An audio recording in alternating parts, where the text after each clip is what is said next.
not okay.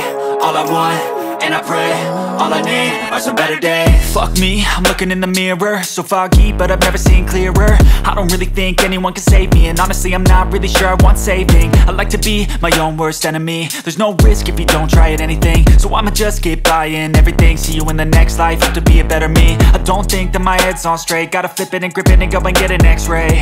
What's wrong with me? I just feel weight pushing on my chest and it squeezes till I suffocate. Better change my mindset, meditate. It's pretty cool that I'm alive and have better days. I could walk, see, hear, I should celebrate. Think I could change my mind, maybe elevate. Living life, everyday, late at night, not okay. All I want, and I pray, all I need are some better days. Yeah, all I need are some better days. Cause all I want, and I pray, I believe in the better days. I'm kinda stuck between a rock and a hard place. Do I work hard, or live at my pace? You're only young once, yeah that's all great, but I also want a future where I'm okay. Living life is doing lots of cocaine. Wait no, it's living with no shame. Wait no, it's sleeping in on Sundays. I guess it's different for each of us and that's okay. Well I just wanna be happy, how to get there? Glad that you asked me. I think it's different for everyone. Some of us need work, others need fun. Some of us need purpose to overcome, but try to... You have arrived. Ayan, guys, nandito tayo sa main video. So, tara na. Punta natin sa loob. Makita na yung bagong unit.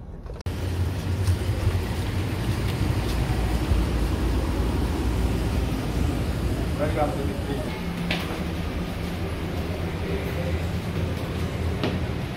Ano pala silang dito? Pilong amo. So, pwede tayong bumili mga bayo dito para matesting natin yung unit.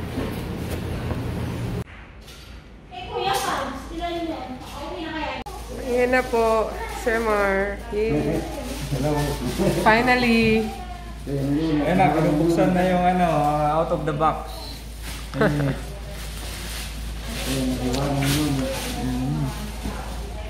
Unboxing, the fastidious.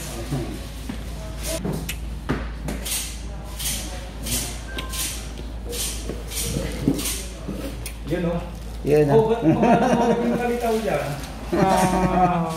Dapat yun ang nakalitaw dyan hindi joke lang. Naka-plastic pa.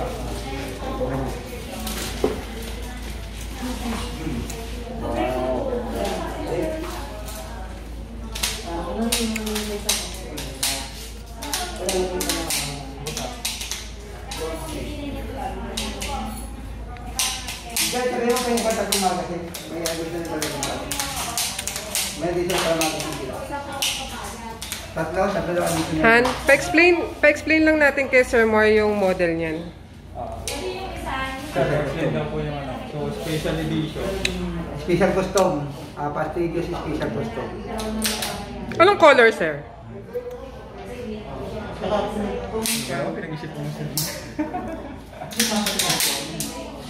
Nice. Pwede pa natin din. Ayan. I-testing mo.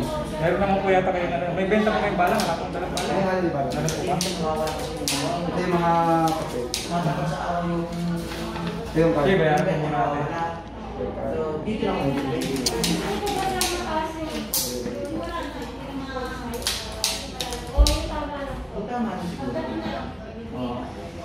Lakad pala na kayo magasin.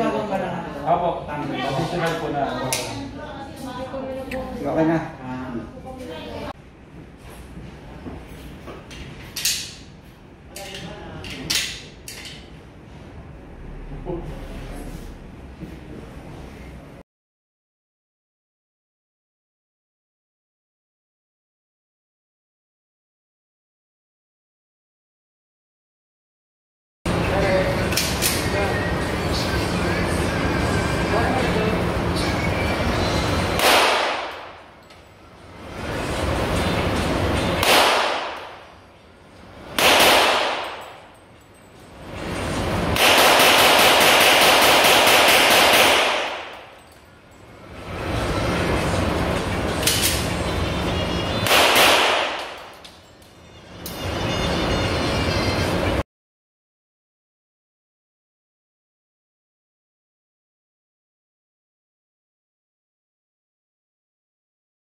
Kaya lang pula eh, wala silang ano.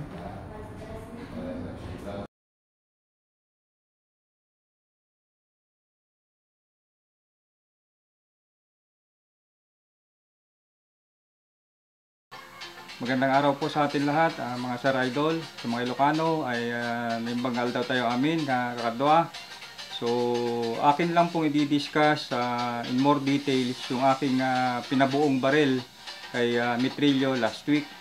So, unahin po natin na yung kanyang slide. Dito po sa serration ng slide, signature design po yan ni Mitrillo. So, dito po sa top, ganun din po yan. So, pag dumadayo po ako sa shooting competition, nakita po ako ng ganitong design. Nanonotice ko na po agad na Mitrillo design, Mitrillo gun po iyon. Then, dito po sa grip, signature design din po ni Mitrillo. So, if you can see, pa-slim po siya. So, minsan po kasi, pag dumadayo kami sa competition, naghihiraman po kami ng baril nung aking misis. So, isang nakursunadahan po namin dito dahil pa-slim po siya. So, dahil alam natin na yung babae, hindi naman ganun kalakihan yung kamay, fit lang po siya kay misis. So, ano po siya, maganda po siya i-grip. Ayan, tapos dito rin po sa magwheel, may logo po dito sa likod. So, design din po ni Mitrillo ito. Dito po sa trigger guard niya, square na rin po siya, design for 2011. So, pag naghanap po kayo ng holster na fit sa kanya, ay hanapin nyo po yung pang 2011 po. Then, dito po sa trigger, ganun din po, signature design din po ni Mitrillo yung kanyang trigger. Hindi ko pa po na titest kung ano gaano kalambot yung trigger pull ko. Subukan sa akit po ako ng range. Hiramin ko po yung pang test ng trigger pull kay sa aming mayor na si Mayor Charlie Pizarro. So bukas makikita ko po kung gaano po kalambot, kung ilang pounds po yung aking trigger pull. Then mayroon for me dito sa gun ko, mayroon po siyang konting slack. So konting slack lang po siya. So, masarap po siya kalabitin. So pinapractice ko po dahil yung dati ko pong gun ay malalim po yung slack niya. So panibago rin pong gamitin, pero mas okay po siyang gamitin compare po dun sa dati kong gun. Malaking diferensya po. Then dito sa frame, long dash na rin po siya. So nakakatulong din po siya sa bigat nung pang-prevent po ng recoil. Then dito po sa rear sight, front sight, yung rear sight niya po, ang pinili ko po ay clean sight, which is pwede naman po mamili ng ibang brand like Infinity. So but sa akin po ay clean sight po yung pinalagay ko. Then dito po sa front sight ko, kay Mitrillo po kasi meron po silang T-sight style. So later T siya. So but for me, ito po yung pinili ko. Then kung mapapansin nyo po guys, bakit po siya may gatla? So nung una nalilito rin po ako dyan. Sabi ko ba't may gatla siya? Then nagtanong-tanong ako sa range. Hanggang sa nasagot po ako nung aming tropang mayor na si Sir Charlie Pizarro. So dito po pala, ang gamit po pala niyan, yung gatla.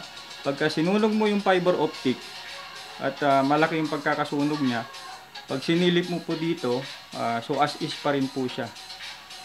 So hindi mo po siya masisilip na masyadong malaki yung pagkasunog po ng fiber optic. Ayan. Then yung hammer, ayan. So signature design din po ni Mitrillo yung hammer. So okay siya. Okay siya sa design. Then ano pa? Dito yung pinili naming color. So pwede rin po mamili ng color. Kasi pag nag-order ka po ng gun doon, lahat po ay tatanungin kung anong gusto mong ilagay. So dito, for me, ipinalagay ko pong color dito sa frame, sa slide, ay shimmer gold po. Then black po dito sa kanyang grip. Then dito sa logo, shimmer gold din po siya. Pag nag-order ka po ng gun kay Mitrillo, may kasama lang po siyang 3 magazine. So sa akin, dahil nga minsan nagsasalitan kami ng aking misis, so nagpa-additional po ako ng 3 mags. So yung 3 mags na yon, binayaran ko po doon ay 13.5. So by default, 18 rounds po siya, itong magazine niya. So ito po yung kanyang base pad. 18 rounds, pero kung tutusin, pwede ka pong magpalit ng follower ng mas manipis. Meron po yata silang bakal na follower kay Mitrillo. So mas manipis, so mag-additional 1 ka po ulit. So magiging 19 plus 1, so magiging 20 yung load. But for now, sa akin po, yung default lang po yung kinuha ko. So 18 plus 1, 19 lang po yung sa akin. Then dito po, nagpa-engrave po ako ng pangalan. So dalawa po, pangalan ko, saka pangalan po ni Mrs. Dito po ay free na po kay Mitrillo. Wala na pong bayad yan. Ayan. So napakalambot po siyang gamitin. So, okay po siya sa double tapping.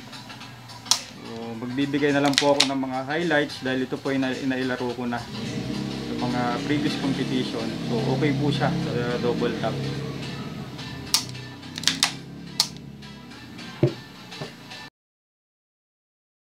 Okay, so i-discuss naman natin yung internal parts ng Mitrillo gun. So binaklas ko na siya. Usually, ang i-discuss lang po natin sa internal parts ng Mitrillo gun ay itong barrel. So dito sa barrel, for me, ang pinili ko sa kanya ay KKM brand. Though pwede naman mamili ng ibang brand, nasa sayo yung kung anong gusto mong brand. So pwedeng mamili ng Infinity, Showman, Burst 2. But for me, ang pinili ko po ay KKM. Then dito po sa barrel, naka-jumbo tungsten na rin po siya. Yan. So okay na rin po siya for recoil prevention.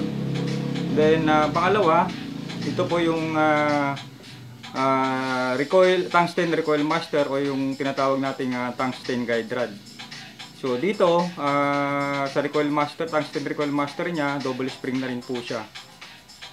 Ayan, tapos yung kanyang recoil spring. So dito po sa recoil spring, hindi ko pa po nasukat o natanong kay Mitrillo kung ilang pounds po siya. Pero dahil malambot siya, siguro ang estimate ko po dito ay nasa 8 to 7 pounds po siya.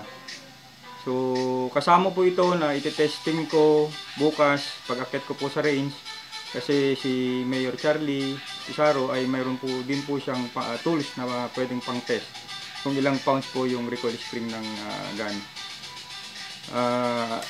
Then ang kagandahan po nitong tungsten recoil master na double spring po, for me, pagkakaintindi ko po dito, pag nag-recoil po yung gun, so makakatulong po yung double spring pabalik.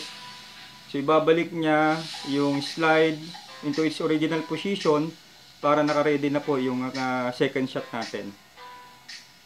So yan lang ang pwedeng i-discuss sa kanyang internal parts, which is yung iba ay mainspring ay kay design for Mitrillo na po iyon.